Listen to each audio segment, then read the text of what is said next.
ठीक है, आज का हमारा टॉपिक है दो चर वाले रैखिक समीकरण। सबसे पहले एक शॉर्ट में हम समझ लेते हैं कि चर क्या होते हैं। चर क्या होते हैं जिसको मतलब जिससे हम ABCD के जो अक्षर होते हैं, है ना, जिसको हम क्या बोलते हैं, चर। और अचर किसको बोलते हैं हम? अचर बोलते हैं जो गिनती होती है ना, 1 2 3 4 5 जो होते हैं, ये सब क्या होते हैं, अचर होते हैं। ठीक है, और ABCD के अक्षरों को हम क्या बोलते हैं, चर। तो अभी हमारा आज का टॉपिक क्या है? दो चरों वाले रैखिक समीकरण। ठीक है, क्या दो चर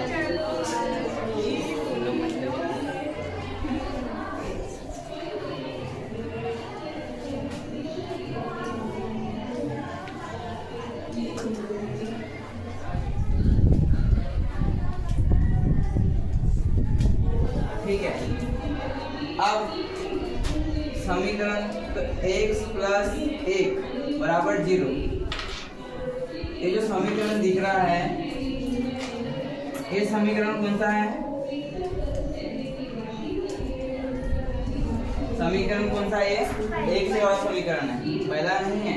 ये समीकरण कौन सा है? एक चर वाला समीकरण। क्यों है? क्योंकि इसमें कितने चर है? एक चर है। x जो दिख रहा है ABCD का एक अक्षर है क्या नहीं है? x क्या है? ABCD का एक अक्षर है। ठीक है, तो हम ABCD का अक्षर को क्या बोलते हैं? चर। तो ये क्या है? चर है। और इसमें कितने चर दिख रहे हैं इस समीकरण में? एक, इसलिए कितने चर वाला समीकरण है? एक। ठीक है,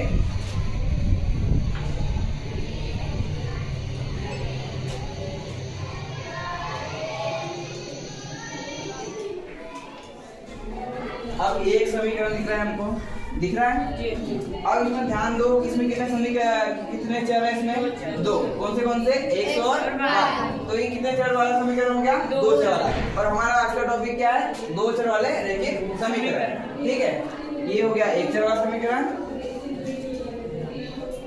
और ये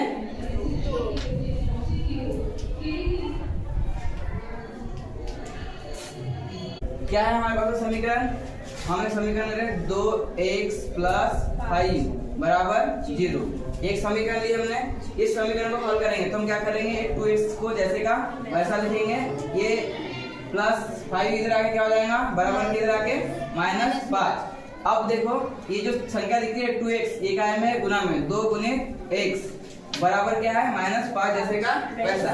जब संख्या गुना में होती है चर के साथ में, बराबर के जब उसके उस साइड लेके आना होता है हमको, तो ये संख्या बराबर हो जाएगी, क्या हो जाएगी? बटे में चली जाएगी। तो x बराबर -5 और ये बराबर को उधर जाके कहाँ चले गई? बटे में। तो क्या हो गया यहाँ पे? 2। अब हमको काय का मान मिल गया? x का। ठीक है, x का मान मिल गया क्या? -5/2। अभी जो संख्या मिली है हमको -5/2 मिली है, इस संख्या को हमको कहाँ निरूपित करना है? एक संख्या रेखा पर। ठीक है, सबसे पहले हम समझ लेते हैं ग्राफ पेपर में क्या होता है और लाइनें क्या होती है। ठीक है,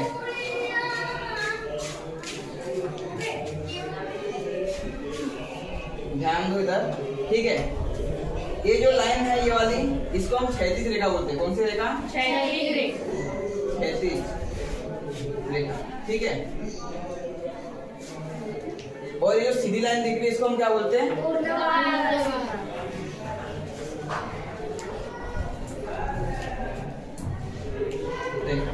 ठीक है, अब क्षैतिज रेखा में ये जो रेखा है, इसके ये बीच में जो होता है, ये क्या होता है? यहाँ पे मूल बिंदु O। क्या होता है यहाँ पे? मूल बिंदु। इस O को क्या बोलते हैं? मूल बिंदु। क्या बोलते हैं? मूल बिंदु। ठीक है, और ये जो रेखा है यहाँ से याद रखिए, ये कौन सा अक्ष होता है? एक सा। कौन सा अक्ष होता है? एक सा अक्ष। और इस साइड का कौन सा अक्ष होता है? -1 अक्ष। ठीक है, इतना समझ आ गया। ऊपर का क्या होता है? y अक्ष। क्या होता है? और इधर का y अक्ष। ठीक है, अब हम एक संख्या रेखा ले रहे हैं। संख्या रेखा क्या लेंगे? ये मैंने ले लिया क्षैतिज एक संख्या रेखा। ठीक है, इसका बीच का क्या हो गया? एक वो, ये क्या है? मूल बिंदु। क्या है? मूल बिंदु। और ये x अक्ष और ये वाला y अक्ष, नहीं -1 अक्ष। क्या है? -1 अक्ष। जीरो, इस मूल बिंदु जीरो से इधर हम चलेंगे तो क्या संख्या होती है, धन संख्या होती है पूरी 1 2 और आगे बढ़ेंगे इधर तो 3। ठीक है, इस साइड में भी वैसे ही लेंगे हम, यहाँ पे 1, यहाँ पे 2 और यहाँ पे 3। अब ध्यान से देखो हमारे पास में x का मान दिख रहा है, क्या है -5/2। इस -5/2 कौन से में संख्या है, ये माइनस में, काय में संख्या है ये माइनस में। तो हम इसको निरूपित करेंगे कहाँ पे, संख्या रेखा पे। ये संख्या रेखा हो गई और -5/2। अब इसका मान पता है कि हमको, और तुमको समझ में आ रहा है कि कहाँ पे निरूपित होने वाली है, नहीं तो हम इसका मान निकाल लेते हैं। अब इसका मान कैसे निकालेंगे हम, ये 2 का भाग देंगे काय में 5 में, काय में ये बटे की संख्या का भाग देंगे काय में 5 में, क्योंकि बटे को हम क्या बोलते हैं भाग। ठीक है, इस 2 का भाग दिए 5 में तो जा रहा है, कितने बार आएगा 2 बार, 2 दूनी 4, 5 में 4 घटा दे तो कितना बचा 1। अब 2 का भाग में जा रहा है क्या, नहीं, तो हम क्या लेंगे दशमलव, क्या लेंगे दशमलव की 0। अब कितना हो गया यहाँ पे 10, 2 का भाग 10 में देंगे कितना हो जाएगा 5, कितना हो गया ये 10 में से 10 गया 0। हमको क्या मिला, 2 बटे -5/2 का मान, -5/2 का मान कितना मिला हमको 2.5। अब मेरे को एक बात बताओ, ये जो ये जो हमको 2/5 मिला है, काय में मिला है माइनस में, काय में मिला है क्यों, क्योंकि इसमें क्या था माइनस। ठीक है, तो हमारे पास में x का मान क्या हो गया, x का मान क्या होगा हमारे पास में -2/5। अब ध्यान दो, हमारे पास में एक संख्या रेखा है, हम बीच में क्या लेते हैं मूल बिंदु O, या इसको हम क्या बोलते हैं जीरो के हम इस साइड में चलते हैं तो इधर कौन संख्या होती है, धनात्मक संख्या। ठीक है, तो इधर संख्या धनात्मक में कौन सी 1 2 3 4 और आगे बढ़ते जाएंगे। और जीरो के इस साइड में जो होती है कौन सी संख्या होती है, ऋणात्मक संख्या। इधर सभी संख्या काय में बढ़ेंगी, -1 -2 -3 और ये आगे बढ़ते जाएंगे। अब ध्यान से देखो, ये -1 है, ये -2 है और ये -3 है, और हमारे पास में x का मान क्या आया -2/2.5 x का मान माइनस में आया, मतलब हमको ये पता चल गया कि संख्या माइनस की है। तो हम इधर संख्या रेखा में देखिए कि संख्या माइनस में किस साइड में, तो संख्या माइनस में किस साइड में, इस साइड में। ठीक है, और कौन सी संख्या है 2.5, मतलब 2 के बाद में और आधा। तो ये पहला हो गया, ये 2 हो गया, और 3 और 2 के बीच में इसका आधा होगा, मतलब यहाँ पे जो संख्या आएंगी क्या आएंगी, यहाँ पे 2 -5/2, या इसको हम क्या लिखेंगे 2.5। ये होता है संख्या रेखा में निरूपित करना। अब इसके आगे हम और पढ़ेंगे, इसके आगे हम क्या पढ़ेंगे अभी, कि हम दो चर वाले समीकरण को कौन से समीकरण से प्रदर्शित करते हैं। ठीक है, हाँ, 2 4 वाले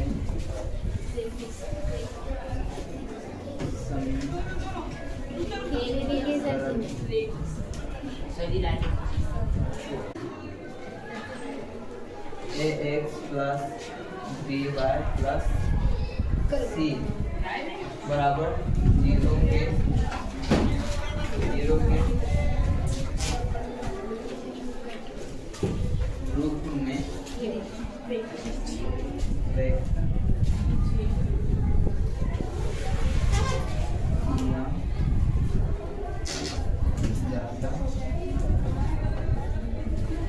हम दो चर वाले रैखिक समीकरण को कौन से समीकरण में व्यक्त करेंगे, ax plus by plus c बराबर 0। हम ये समीकरण से कौन से समीकरण को ये करेंगे, दो चर वाले रैखिक समीकरण को व्यक्त करेंगे। ठीक है, अभी हम क्या लेंगे, एक उदाहरण लेते हैं। उदाहरण में है कि हमको इस समीकरण की मदद से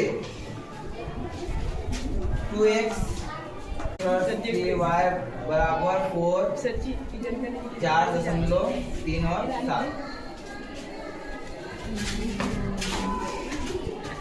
प्रश्न। देखो, ठीक है, क्या है, फिर से एक बार देखो, दो चर वाले समीकरण को हम कैसे व्यक्त करेंगे, ax plus by plus c बराबर 0 से व्यक्त करेंगे। हमारा प्रश्न है कि 2x plus 3y बराबर 4.37, इसको हमको क्या करना है, इस समीकरण में व्यक्त करना है। कैसे व्यक्त करेंगे, सबसे पहले हम देखते हैं कि ये क्या है, ये क्या है 2x, जैसे का वैसा लिखेंगे हम यहाँ पे हल में। ठीक है, 2x जैसे का वैसा प्लस 3y बराबर 4.37। ठीक है, अब हम क्या करेंगे, ये 4.37 जो है इसको हम बराबर किधर लेके आएंगे, क्या हो जाएगा 2x प्लस 3y और ये क्या या ये इधर आएगा तो क्या हो जाएगा माइनस में 4.37 और इधर क्या बचेगा कुछ नहीं मतलब 0। ये मिल गया हमको समीकरण। अभी क्या मिला 2x plus 3y minus 4.37 equal to 0 मतलब 2x plus 2x 3y minus 4.37 बराबर 0 हमको ये समीकरण मिल गया।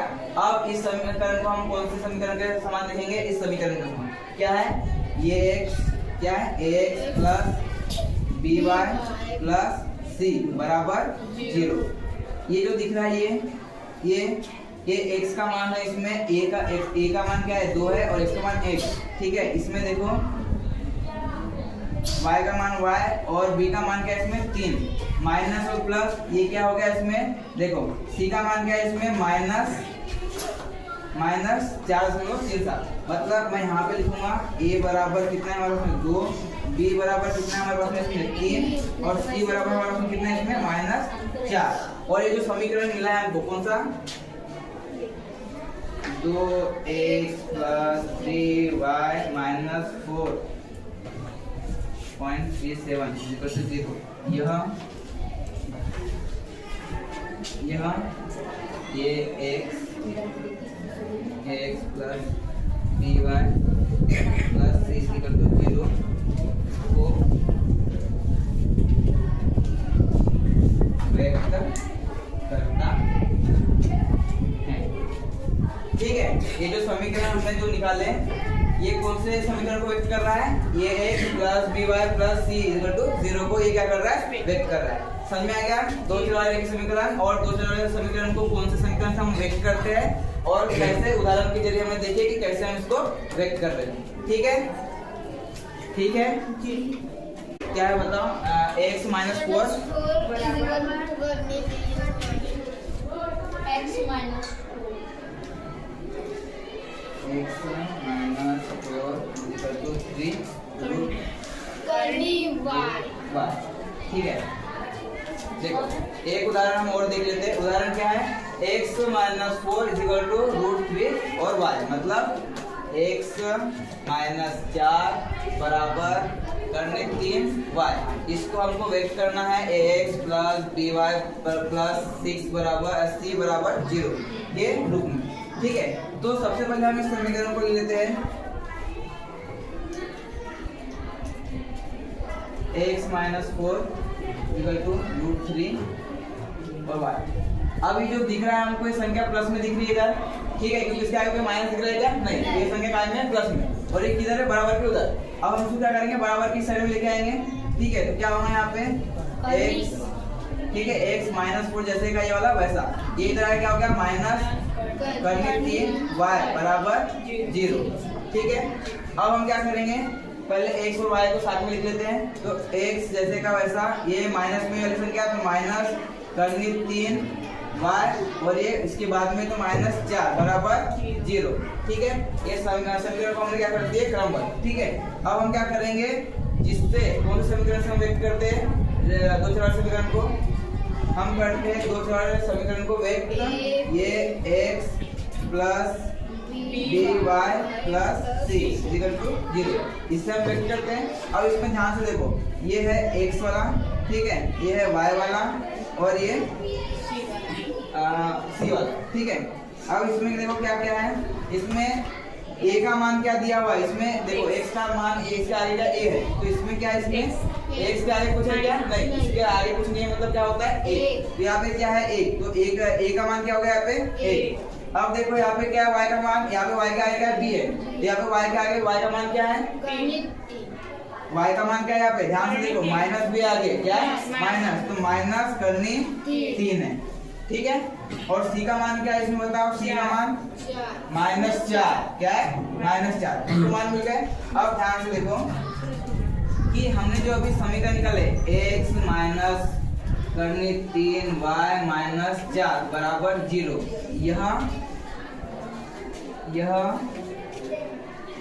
ये x plus b y plus c बराबर 0 को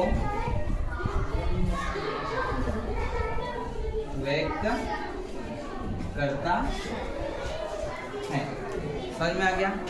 अभी कोई डाउट है क्या इसमें? कोई डाउट है इसमें? नहीं। फिर से एक बार देख लो, ऊपर ऊपर समझा रहा हूँ, ठीक है। प्रश्न क्या है हमारे पास में? x - 4 बराबर करने 3 y।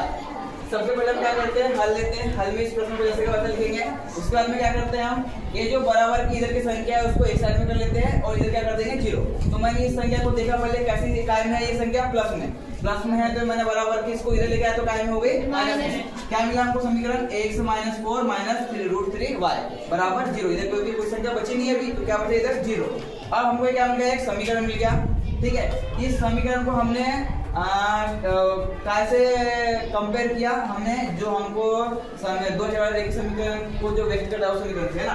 तो दो चर वाले रैखिक समीकरण को कौन सा समीकरण व्यक्त करता है? x + by + c बराबर 0। यह करता है दो चर वाले रैखिक समीकरण को व्यक्त। तो हमने क्या किया? इस समीकरण को इससे कंपेयर किए, तो देखो क्या होता है। x इसमें x का मान है, इसमें x का मान है, x का मान इसमें क्या है? 1। कुछ लिखा नहीं, मतलब क्या? 1। और इसमें x का मान क्या है? इसको हमने इससे कंपेयर कर रहे हैं। तो इसमें a का मान हमको 1 मिला, इसमें b का मान हमको क्या मिला? -3, और c का मान हमको इसमें क्या मिला? -4। ठीक है, ये मिल गया हमको समीकरण से। अब देखो हमने यहाँ पे मान भी रख दिया अलग। फिर हमने क्या बोले कि ये जो समीकरण मिला है हमको, ये जो समीकरण मिला है ये किसको व्यक्त कर रहा है? ये समीकरण को। कौन सा समीकरण को? जो दो चर वाले रैखिक समीकरण को व्यक्त करता है उसको। तो क्या है दो चर वाला समीकरण? x + by + c बराबर 0। ठीक है, इतना ही था। बढ़िया। एक प्रश्न और देखते हैं हम लोग, है ना। प्रश्न क्या है कि निम्नलिखित में से प्रत्येक के दो चरों वाले समीकरणों के रूप में क्या करना है? व्यक्त करना है। पहला प्रश्न है x बराबर -5 और दूसरा प्रश्न है y बराबर 2। इन दोनों को हमको कौन से समीकरण के रूप में व्यक्त करना है? दो चर वाले रैखिक समीकरण। ठीक है, दो चर वाले रैखिक समीकरण क्या होता है? तो हम इस प्रश्न को हल करते हैं, ठीक है। तो ये प्रश्न को हम लिखते हैं x बराबर -5 जैसे क्या वैसा। दो चर वाला रैखिक समीकरण कैसा होता है? किस रूप में व्यक्त करते हैं हमको? x + by + c के रूप में व्यक्त करते हैं। ये कौन सा समीकरण है? दो चर वाला रैखिक समीकरण को व्यक्त करना, ठीक है। तो हमारे पास में दिया हुआ x - 5, हम क्या करते हैं? ये जो ये जो बराबर 5 है, x बराबर -5, इस -5 को बराबर इधर लेके आएंगे बराबर के, तो क्या हो जाएगा? x + 5 बराबर 0। अब इस समीकरण की हम तुलना करेंगे कौन सा समीकरण से? ये वाला समीकरण से। कौन सा समीकरण से? इस वाला समीकरण, ठीक है। अब देखो यहाँ पे क्या है? ये x + by + c बराबर 0 दिख रहा है। अब ध्यान से देखो, यहाँ पे x का मान दिया हुआ है, यहाँ पे c का भी मान दिया हुआ है। काय का? c का भी मान दिया हुआ है, क्योंकि 5 के साथ में y है क्या? नहीं। और यहाँ पे 0 का भी मान दिया हुआ है। दिया हुआ है कि नहीं दिया हुआ है? यहाँ पे y का मान दिया हुआ है क्या? नहीं। तो हम क्या करते हैं? देखो x का मान क्या दिया हुआ है इसके आगे? 1। क्यों? क्योंकि आप 1 लिखते हैं क्या? नहीं। तो और दूसरी कोई संख्या लिखी हुई है क्या? नहीं। तो यहाँ पे कुछ लिखा हुआ नहीं, मतलब क्या है इसके आगे? 1। तो x का मान क्या है? 1। ठीक है। y का मान क्या है हमारे पास में? यहाँ पे y का मान दिया हुआ है क्या? नहीं। y का मान क्या है? 0। क्या है? 0। और यहाँ पे c का मान क्या है? 5। ठीक है, ये हो गया x का मान, ये हो गया y का मान, ये हो गया 0 का मान। अब हमको तीनों के मान मिल गए। इसको हम कौन से समीकरण में रखेंगे? इस समीकरण में। कौन से? जो व्यक्त करता है किसको? दो चर वाले रैखिक समीकरण को। तो हम रखेंगे इसको यहाँ पे। तो x का मान क्या है? 1। तो हम क्या रखेंगे? x के आगे 1। ठीक है, इस समीकरण से हल कर रहे हैं ना, तो x के आगे 1 रखें। यहाँ पे क्या लगाते हैं हम? 1.1 प्लस b का y का मान क्या है? 0 और दशमलव क्या? y। ठीक है, प्लस यहाँ पे c का मान क्या है?